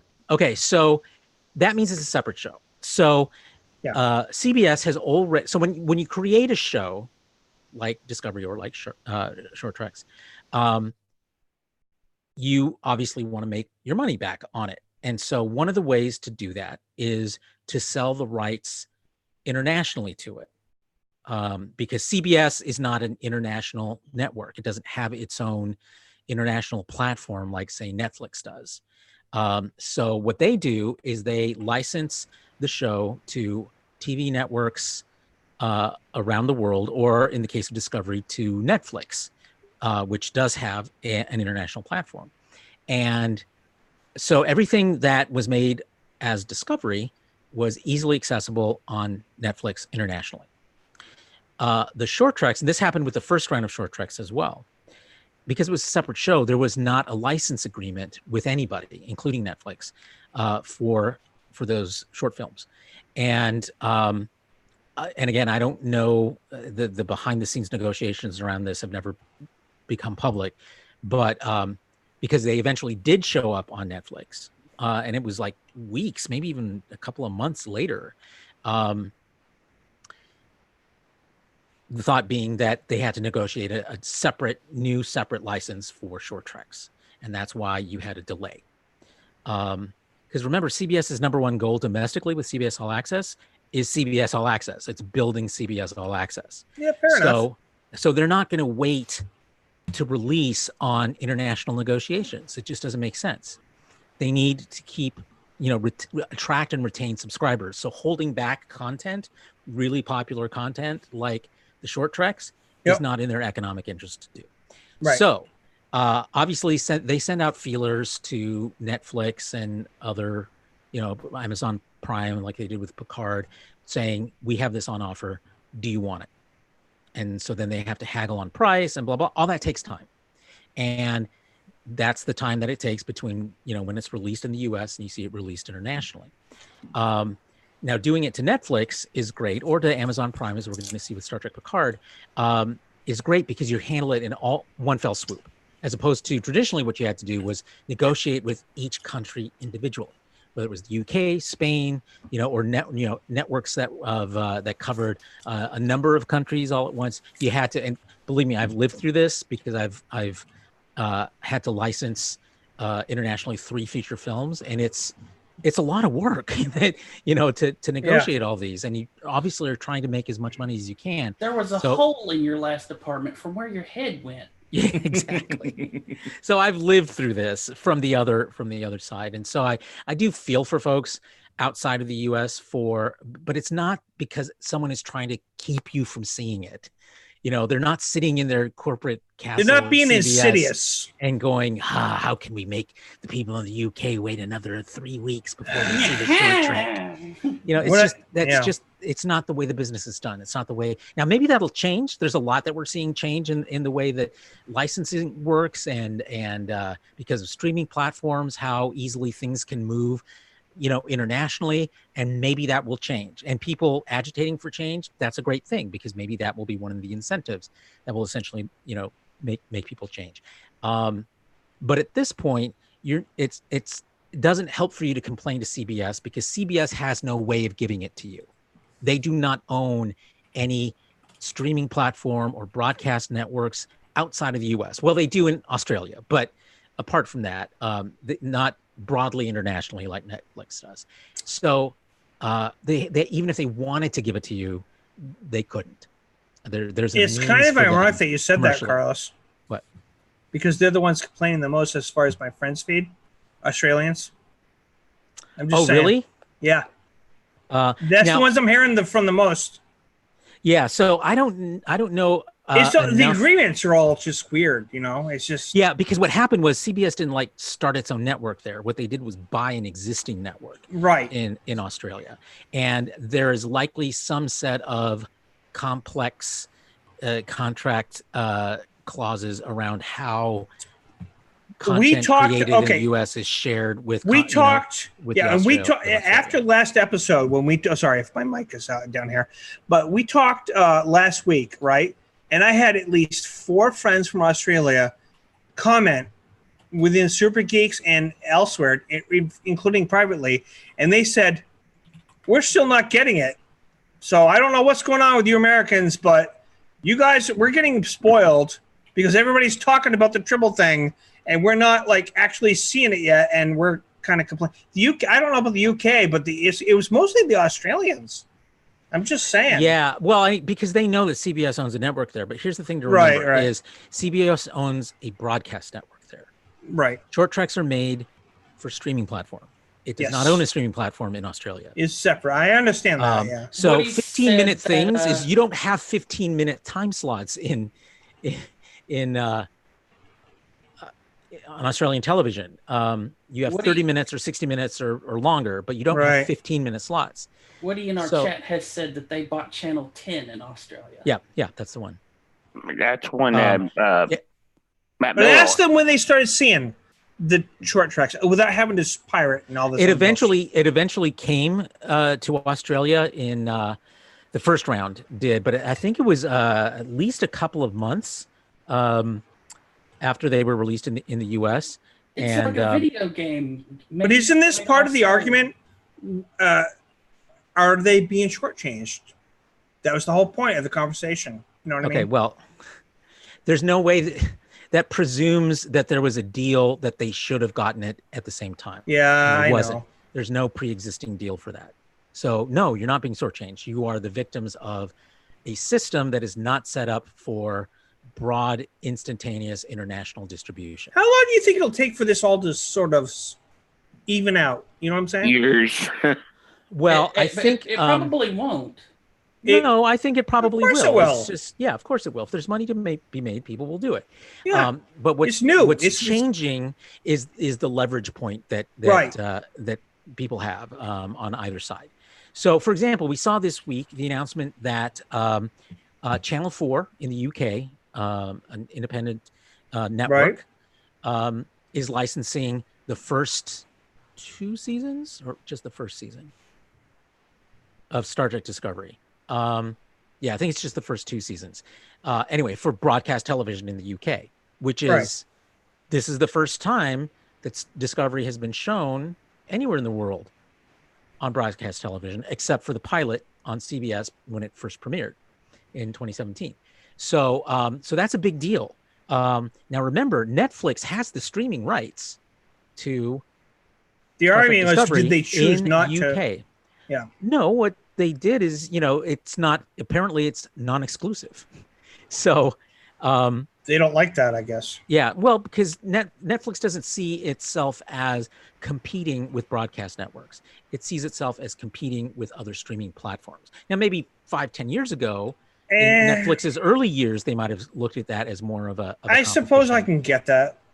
Because they're going to have commercials. They're going to have commercial breaks. I mean, so I don't know how they ended up resolving that part of the issue, like how extensive Netflix's rights are. It might have been time limited. It's exclusive for 2 years. And after that time, you retain the rights to it because it is a Netflix original, which means they will always have the rights to it. Yep. But we are, after that 2-year span, we're allowed to sell broadcast rights in the same country. So that's the only mechanism I can imagine that will allow for something like that and makes sense. I mean, that's. And jumping off that, let's move on a little bit because I want to talk about. So basically, your ultimate answer is legal weasel. Yeah, legal weasel, exactly. But no, that's the immediate answer. The long-term answer, I think, is what George was saying. They will work this out eventually. Because if there is money to be made there, they can pre-sell, pre-license some of these things. What they want to see is, because this is still new, so everyone is sitting back and watching to see how well it works. Is this a good model? Is doing like short series as a separate show a good model for making even more money? And they're waiting to see. And once they get some of that data, then they'll be like, okay, now we'll agree to pre-license things like this. Exactly. Licensing. And then you'll see it happen smoothly. The way you're seeing it now with original shows. You're seeing it with Prime, you're seeing it with Netflix, because they're both international. They're able to easily make the same content available in multiple countries virtually simultaneously. Exactly. So that'll happen eventually. Eventually.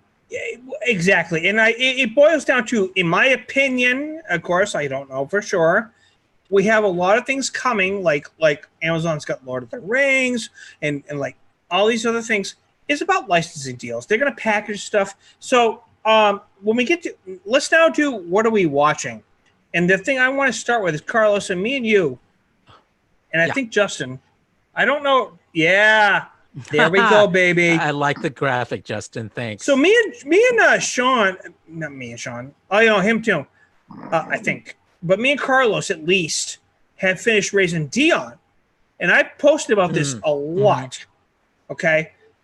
This show, if you're not watching, I mean, it's on Netflix, so I'm gonna praise Netflix because it's on Netflix.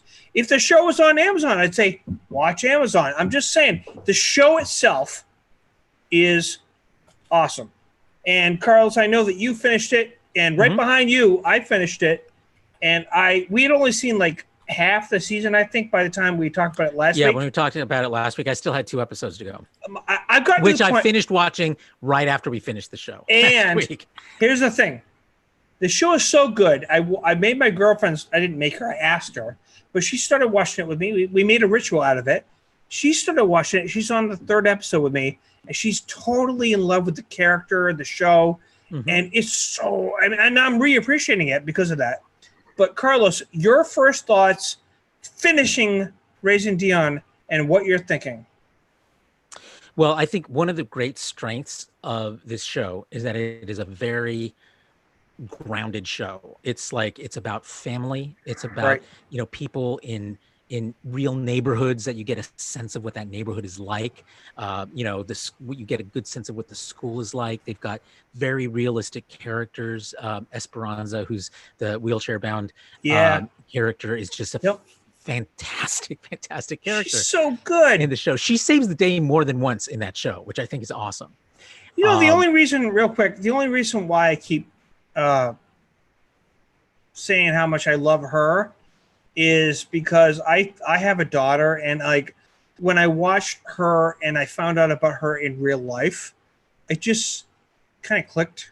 Anyways, I'm sorry.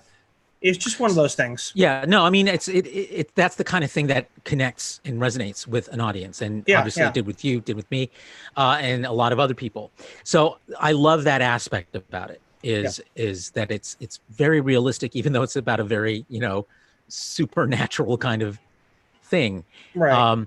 And so balancing that is kind of the mythology they're building, the world they're building around these powers and how people get them and what happens after you get them and so forth. And what I love, and I won't spoil the end other than to say that not only are little heroes being made out of this, but we're also going to learn about what kind of villains come out of this world as well. We also mentioned that the mom, even though she's not a real mom, in fact, the actress is not a mom, but the fictional mom is fantastic. Oh yeah, I mean, all the casting in this is spot on everywhere you look. Michael B. Jordan, Oscar winner Michael B. Jordan, is one of the executive producers in this, and he plays the kid's dad. So you only see him kind of in flashbacks for most of the season, but he is he is a presence in the show, and you can tell that he is definitely, he's not just he's a guiding hand in this show. You can see it at work in the way these relationships play out and so forth. So it's a very engaging show, and I love that it works really well at kind of this down to earth granular level, and also works really well on this kind of big world building, mythologizing level. And that's a great combination, I think.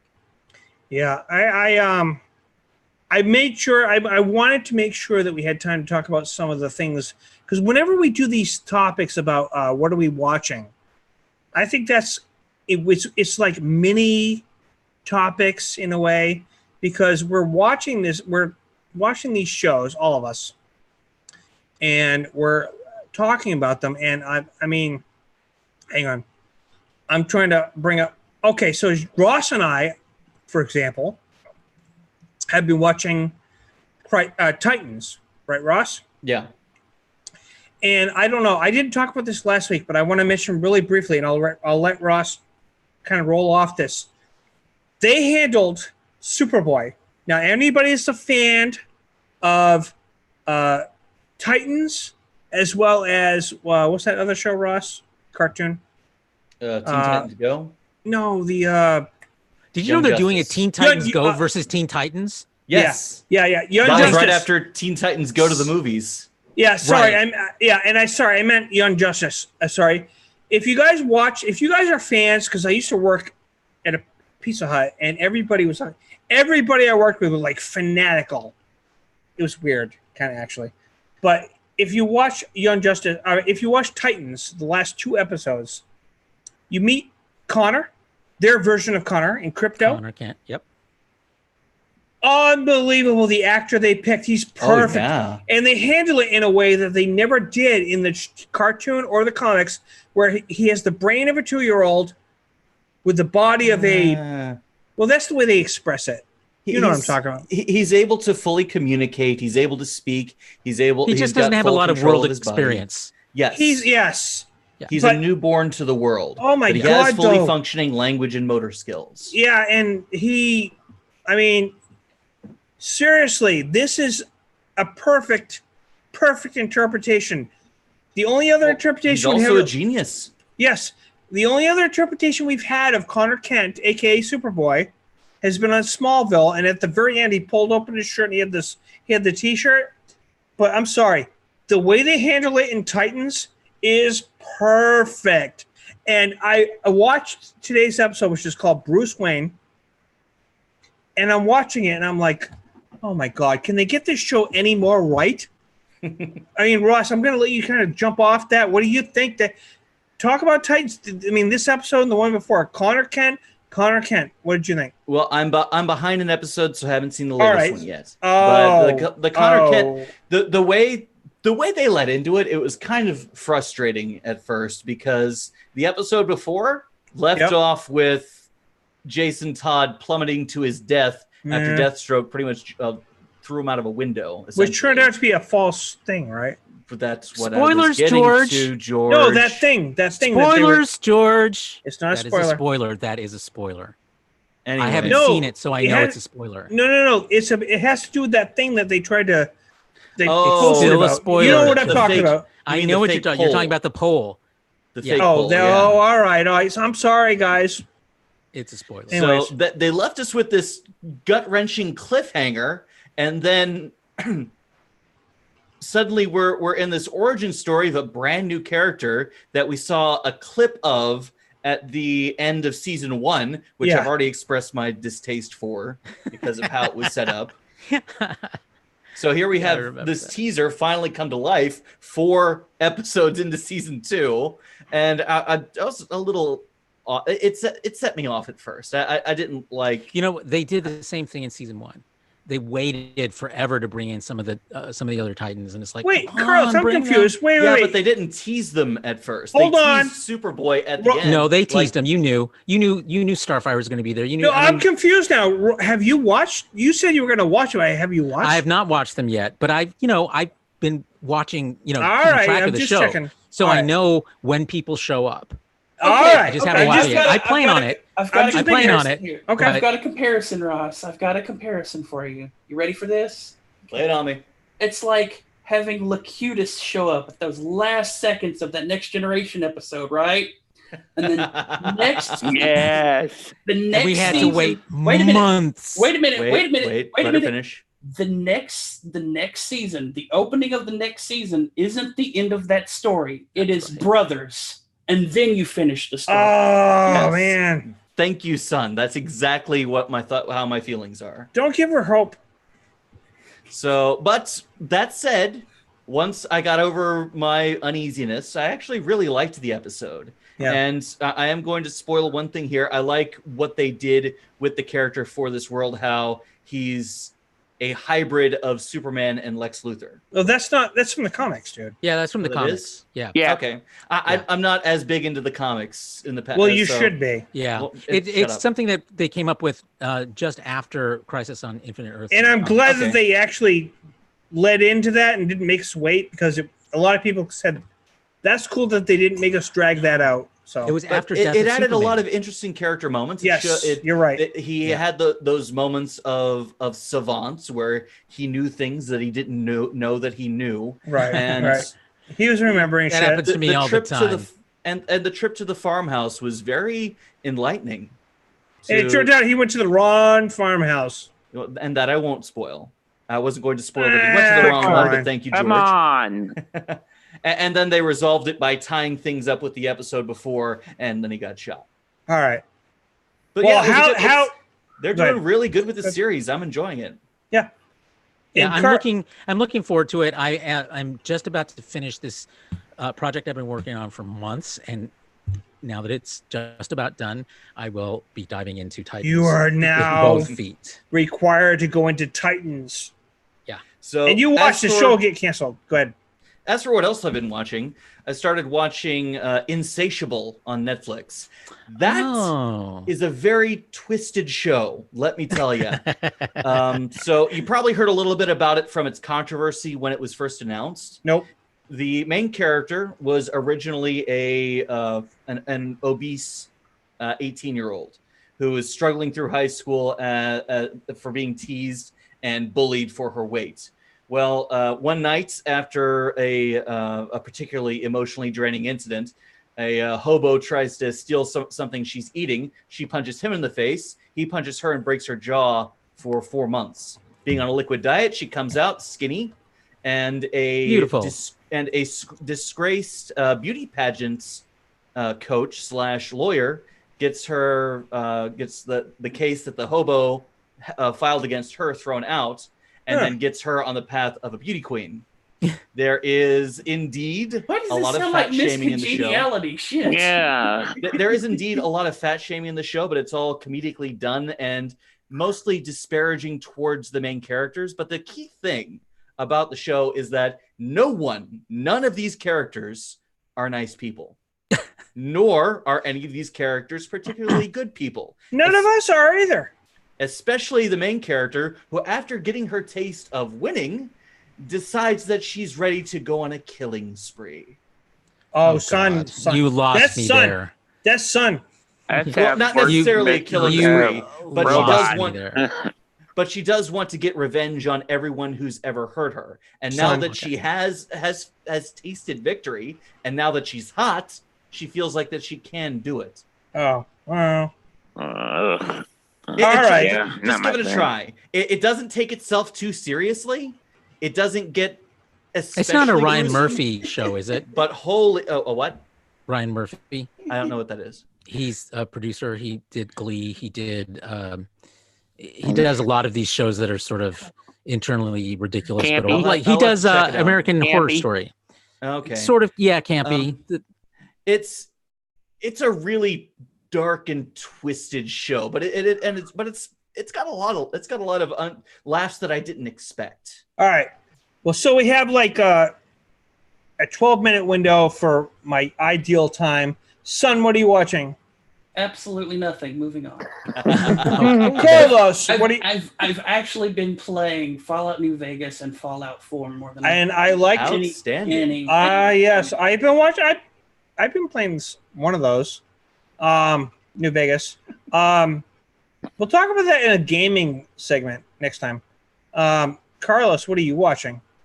So I believe I have expounded previously on this show about my utter fascination with serial killers.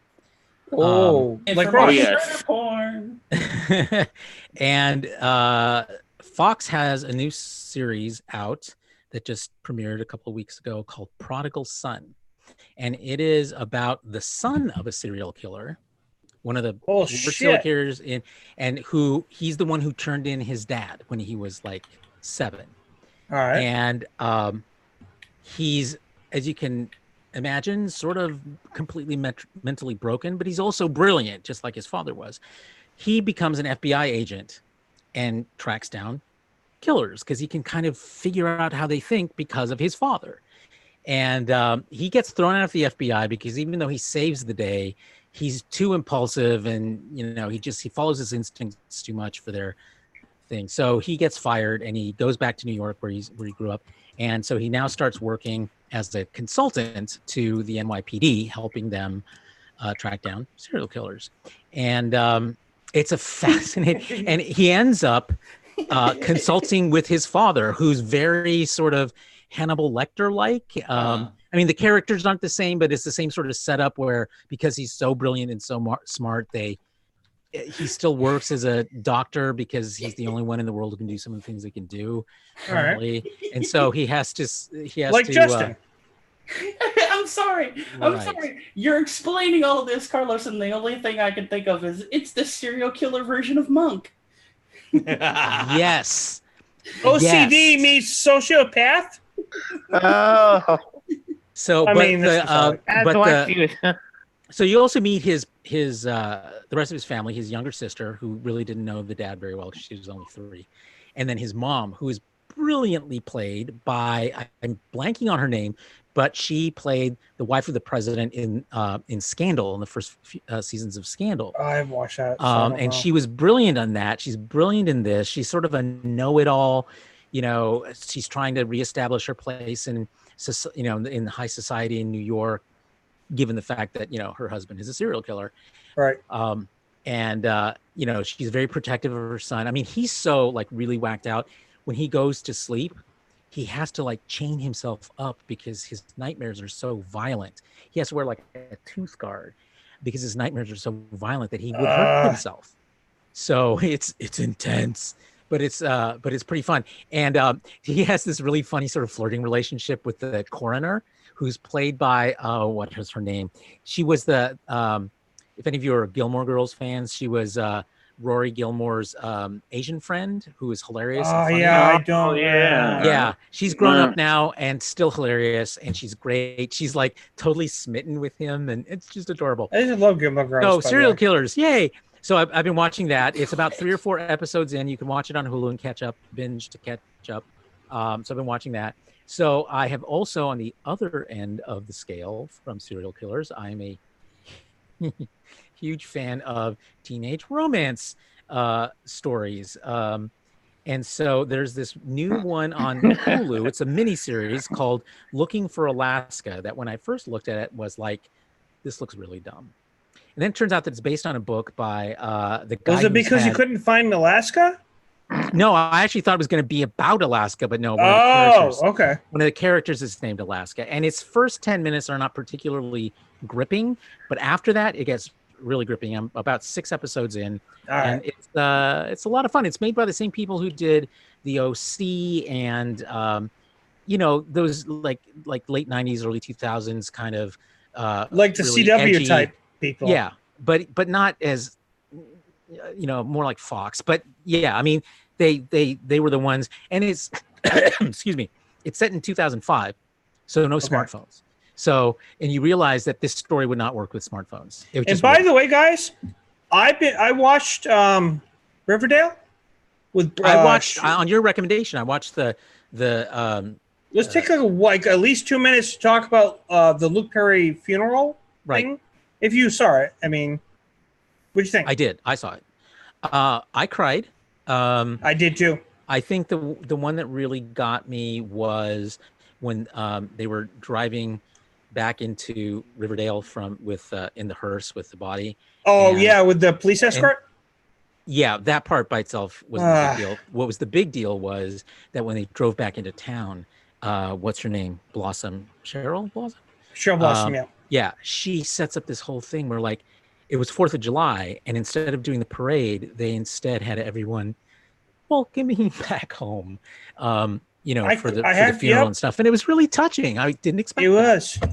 Shannon Doherty, I mean, my girlfriend and I watched it. I missed all of season 3. But yeah, I could somehow figure out what was going on as a catch-up thing. And that's one of the things about CW shows. Yeah. You can just miss a season here and there. Shannon Doherty, I'm not going to drag this out because I want to keep it short. But Shannon Doherty wanted to do this because they sent her the script. And she said, I'm only going to do this if you guys did it right.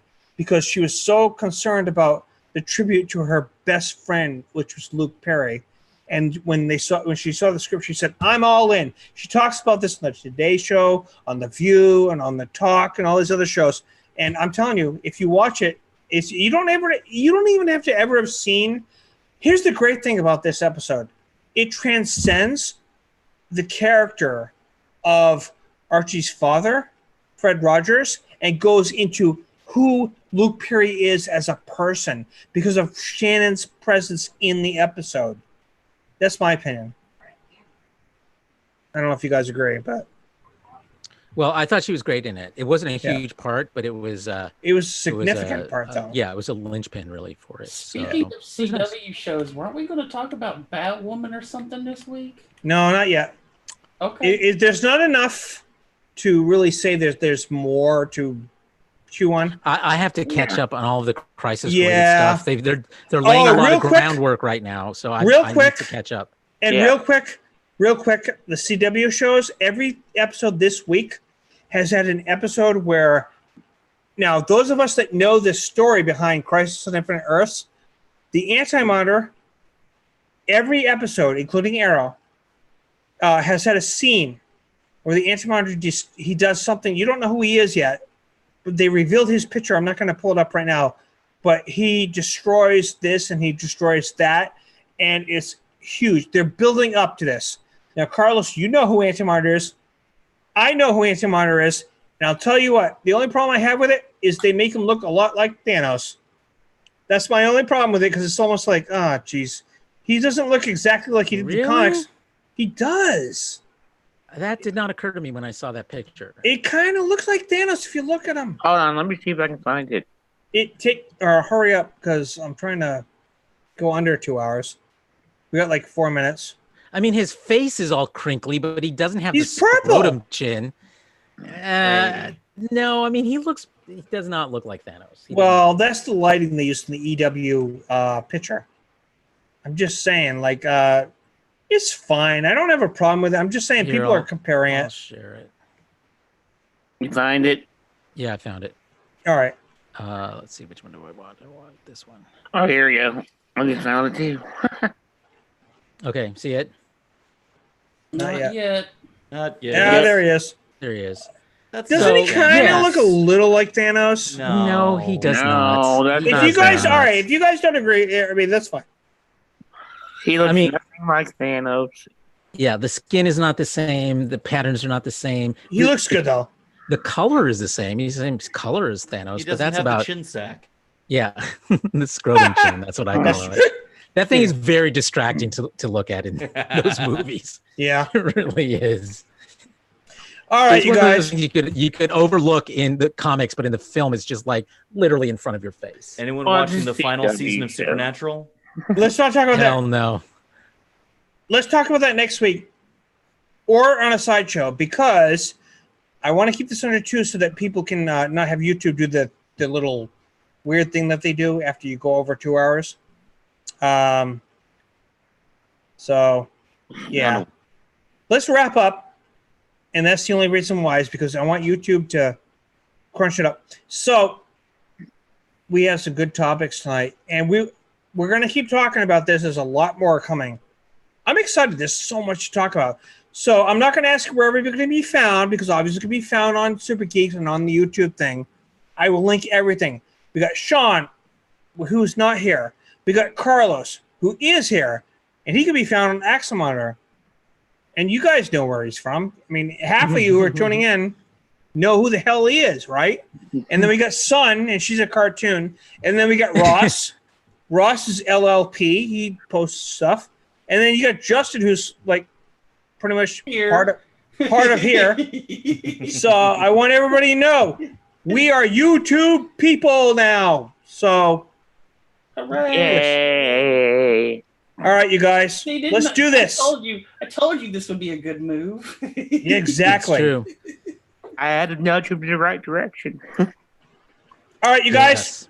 Thank you. no long goodbyes. We're going to just say See you join next us next week, and we'll join you the next time, and you'll join us next time.